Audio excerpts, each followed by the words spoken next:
नमस्कार नमस्कार सांग मैंने आपण मानक आम चैनल बिरुनानी जेजेमास लाइफ को बहुत बहुत स्वागत।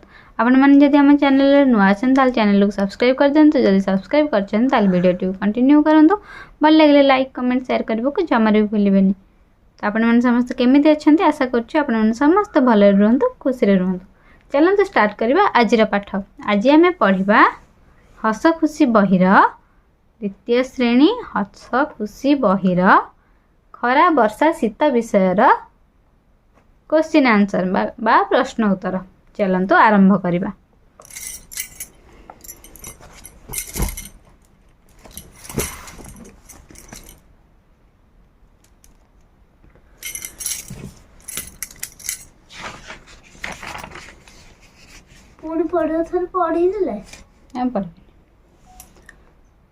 तो सांग माने पाठ 14 खरा वर्षा शीत आमे पूर्व पढ़ी कौन पढ़ी खरा वर्षा शीत आमर तीनोटी ऋतु तीनोटी ऋतु आम अनुभव करछे। तो से ऋतु रे खरा दिने कौन होची वर्षा दिने कौन होची शीत दिने कौन होची पढ़ी देइथिले। तो आज आम तार अभ्यास करवा।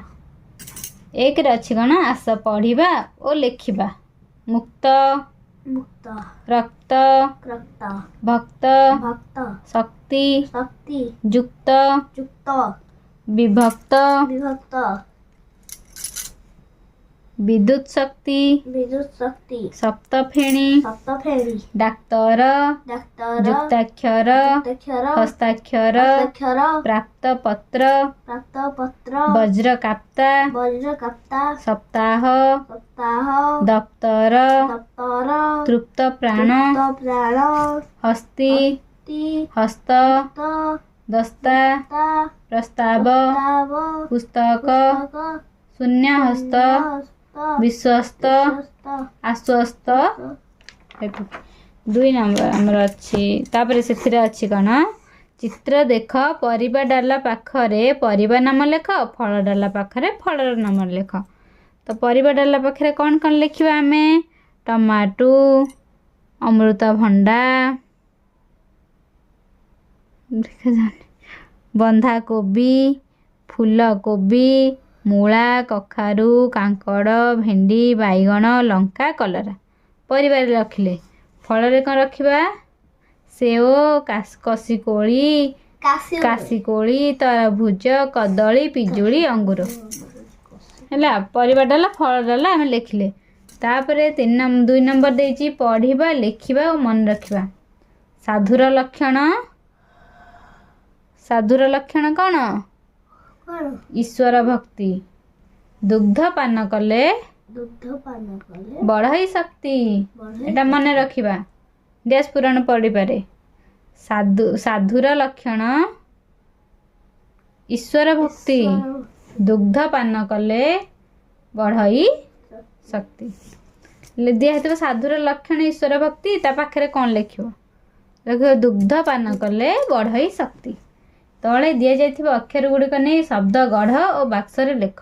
3 नंबर कौन कौन शक्ति डाक्तर तापर अस्त पुस्तक हस्त मस्तक सप्तम रक्त गुप्त। 4 नंबर देछि असजड़ा शब्द को ठीक कर लेख डाक्तर अतृप्त विरक्त हस्ताक्षर पुस्तक। 4 नंबर देछि सरला। तापरे विभिन्न ऋतु रे हेउथिबा फूल फल और परिवार नाम लेख। ताले कुह ग्रीष्म ऋतु रे केउ फूल फुटुची वर्षा ऋतु रे मंदार गोलाप शीत ऋतु रे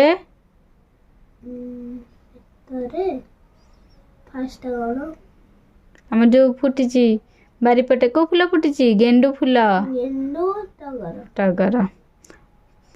ताले फल केउ ऋतु रे केउ फल ग्रीष्म ऋतु रे वर्षा ऋतु रे पिजुली डालिंब शीत ऋतु रे कमला कदली।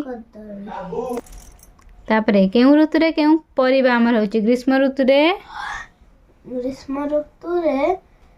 ଆମ୍ବ ପଣସ ପିଜୁଳି ଏରା ଆମ୍ବ ପଣସ ସପୁରି ଏରା ଫଳ ନା ପରିବା?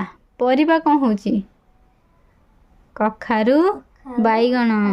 ବର୍ଷା ଋତୁରେ ଜହ୍ନି, ଭେଣ୍ଡି, କଲରା। ଶୀତ ଋତୁରେ କୋବି, ଗୁଆଁର, ବନ୍ଧାକୋବି, ବିନ୍, ଏମିତି ସବୁ କିଛି। ତାପରେ 6 ନମ୍ବର, ଆଲୋଚନା କରି ଉତ୍ତର ଲେଖ। କେଉଁ ଋତୁରେ ଗଛଲତା ଝାଉଁଳି ମରିଯାଆନ୍ତି? କେଉଁ ଋତୁରେ ଗଛ ଲତା ଝାଉଁଳି ଯାଆନ୍ତି? କେଉଁ ଋତୁରେ? ଖରା ଗ୍ରୀଷ୍ମ ଋତୁରେ। କେଉଁ ଋତୁରେ ନଈ ବଢ଼ି ଆସେ? ବର୍ଷା କେଉଁ ଋତୁରେ ରାସ୍ତାଘାଟ କାଦୁଅ ହୁଏ? ବର୍ଷା ନଈ ବଢ଼ି ଆସିଲେ କ'ଣ ଅସୁବିଧା ହୁଏ? ନଈ ବଢ଼ି ଆସିଲେ ଲୋକମାନେ ଭଲ ଖାଇବା ପାଇବେ ନାହିଁ ଏବଂ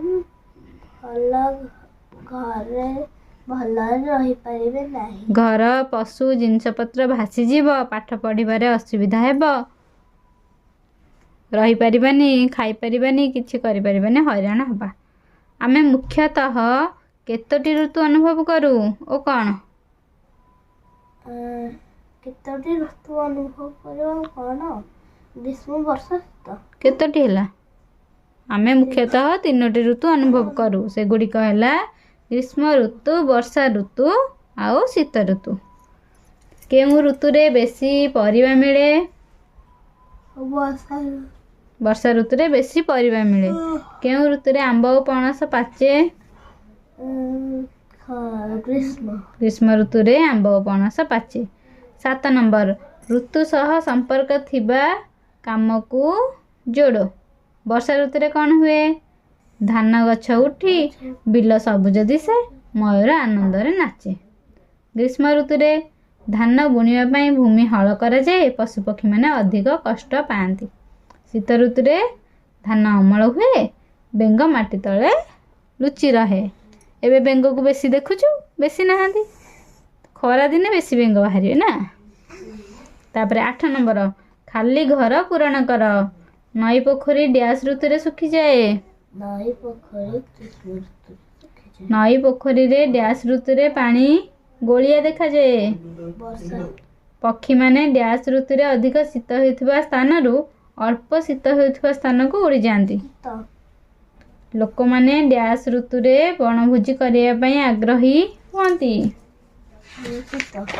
ଶୀତ। ତାପରେ 9 ନମ୍ବର, ତୁମ ଗାଁ ବା ଅଞ୍ଚଳର ଲୋକମାନେ କେଉଁ ଋତୁରେ କେଉଁ ପରିବା ଚାଷ କରନ୍ତି? ପଚାରି ବୁଝି ଲେଖ।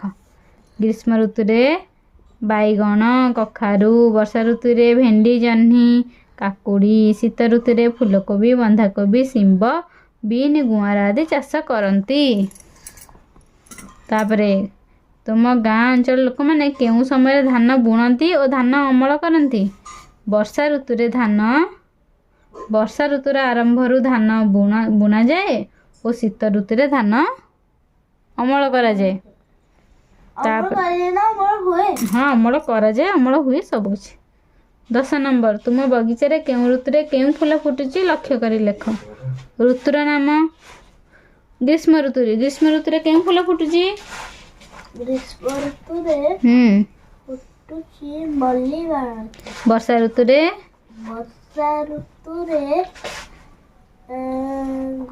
ମନ୍ଦାର ଆଉ ଗୋଲାପ। ଶୀତ ଋତୁରେ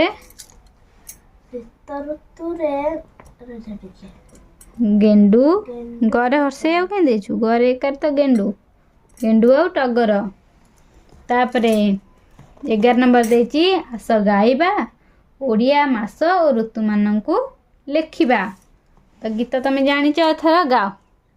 ଗ୍ରୀଷ୍ମ, ବୈଶାଖ, ଜ୍ୟେଷ୍ଠ ମାସ, ପ୍ରଚଣ୍ଡ ଧୀରେ ବର୍ଷାରେ ଆଷାଢ଼ ଶ୍ରାବଣ, ମେଘ ବରଷେ ଘନ ଘନ। ଭାଦ୍ର ଆଶ୍ୱିନ ଶରତରେ, ନିର୍ମଳ ଶୋଭା ଜଗତରେ। ମେ କାର୍ତ୍ତିକ ମାର୍ଗଶିର, ରାତିରେ ପଡ଼େ ଶିଶିର। ଶୀତରେ ପୌଷ ମାଘ ମାସ, ଦେହରେ ରଖ ଶୀତ ବାସ। ଆଉ ଫାଲ୍ଗୁନ ଚୈତ୍ର ବସନ୍ତରେ, ଋତୁମଳୟ ମନୋହରେ। 12 ମାସର କଥା ଏହି ବାଳକେ ମନ ଦେଇ କିଏ ଏଇ ଗୀତଟାକୁ ଲେଖିଥିଲେ? ମନେ ପଡୁନି ମଧୁସୂଦନ ରାଓ।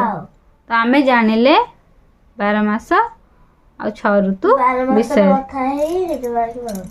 ବିଷୟରେ ଜାଣିଲେ। ଗୋଟେ ମିନିଟ୍। ତ ଆମେ ଏବେ ଜାଣିଲେ 12 ମାସ 6 ଋତୁ ବିଷୟରେ ହେଲା। କେଉଁ ଋତୁରେ କ'ଣ ହୁଏ, କେଉଁ ଋତୁରେ କେଉଁ ଫଳ, କେଉଁ ଋତୁରେ କେଉଁ ପରିବା, କେଉଁ ଋତୁରେ କେଉଁ ଫୁଲ ଫୁଟେ, ଆମେ ଏସବୁ ବିଷୟରେ ଜାଣିଲେ। ତ ବିଷୟଟି ହେଲା ଖରା, ବର୍ଷା, ଶୀତ। ତ ସାଙ୍ଗମାନେ ଆଜି ତ ଆମେ ପଢ଼ିଲେ ଖରା, ବର୍ଷା, ଶୀତ ବିଷୟର ସବୁ କ୍ୱେଶ୍ଚିନ୍ ଆନ୍ସର୍। ତ ଆପଣମାନଙ୍କୁ ଆଜିର ଭିଡ଼ିଓ କେମିତି କ'ଣ ଲାଗିଲା ମୁଁ ନିଶ୍ଚିନ୍ତ କମେଣ୍ଟରେ ଜଣାଇବେ। ଭଲ ଲାଗିଲେ ଲାଇକ୍, କମେଣ୍ଟ, ସେୟାର କରିବାକୁ ଜମାରୁ ବି ଭୁଲିବେନି। ତ ଏଇଠି ଆମେ ରହିଲୁ, ପୁଣି ଦେଖା ଆପଣମାନଙ୍କ ସହିତ ନେକ୍ସଟ ଭିଡ଼ିଓରେ। ବାଏ ବାଏ, ନମସ୍କାର।